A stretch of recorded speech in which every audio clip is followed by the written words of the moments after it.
Excuse me. എന്താണ് അവറാച്ച ചേട്ടാ, കുർബാന തീരാറായല്ലോ. കുർബാന കൂടാന്നല്ലേ beef തീർന്നു പോവും. ഞായറാഴ്ച ബീഫില്ലാത്ത ക്രിസ്ത്യാനിയുടെ വീടേ ഉണ്ണീഷില്ലാത്ത പുൽക്കൂട് പോലെയാണ്. പുൽക്കൂടാ? അപ്പൊ ഇത് ക്രിസ്മസ് ആണോ? ആ, അയ്യോ, സ്റ്റാർ മേടിക്കാൻ മറന്നല്ല. കർത്താവിന് പിന്നെയും മൂത്ത.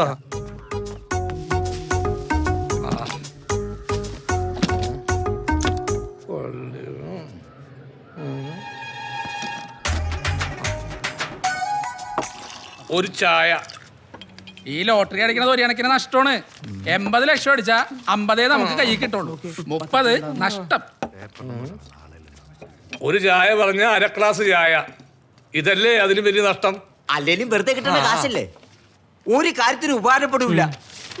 ആർക്കാണ് ഇപ്പൊ വെറുതെ കാശ് കിട്ടിയത്? അപ്പൊ ചേട്ടൻ അറിഞ്ഞില്ലേ, നമ്മുടെ ബേബിയുടെ കടയിൽ നിന്ന് എടുത്ത കാരുണ്യ ലോട്ടറിക്കാണ് ഒന്നാം സമ്മാനം.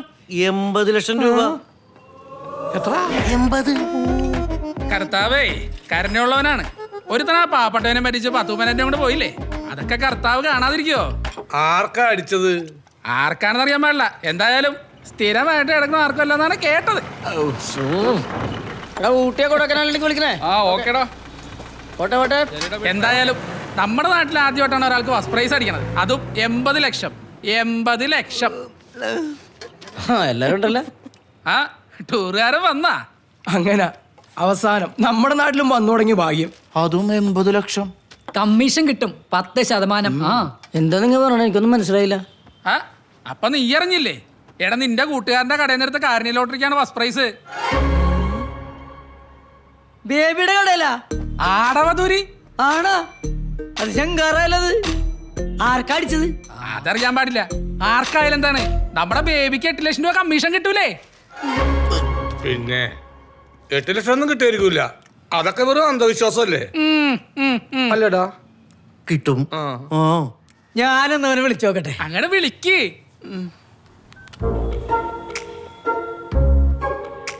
ഹലോ എടാ, ഞാൻ കേട്ടത് ശരിയാണോ? ടിക്കറ്റ് വിറ്റിട്ടില്ലേ? ഭാഗ്യവാനേ. അപ്പൊ 80 ലക്ഷം അടിച്ചേക്കണത് ബേബിക്ക്. നമ്മുടെ ബേബിക്കാ? അത് കളിക്കല്ലേ നമ്മുടെ ബേബിക്കാ? അടിപൊളി. 2 ബെഡ്റൂമേ ബാത്റൂമേ അറ്റാച്ച്ഡ്. അവറാച്ച മുതലാളി കേട്ടാ, 80 ലക്ഷമാണ് ബേബിക്ക്.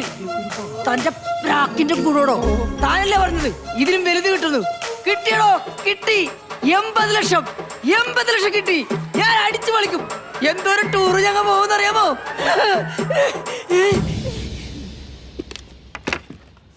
എന്നെ കൂടെ ഒന്ന് പ്രാഗോ? പ്രാഗ് പ്രാഗോ പ്രാഗ് പ്രാഗ്. നന്നായി വരും. നീ നന്നായി വരും. നന്നായി വരും. അല്ല പിന്നെ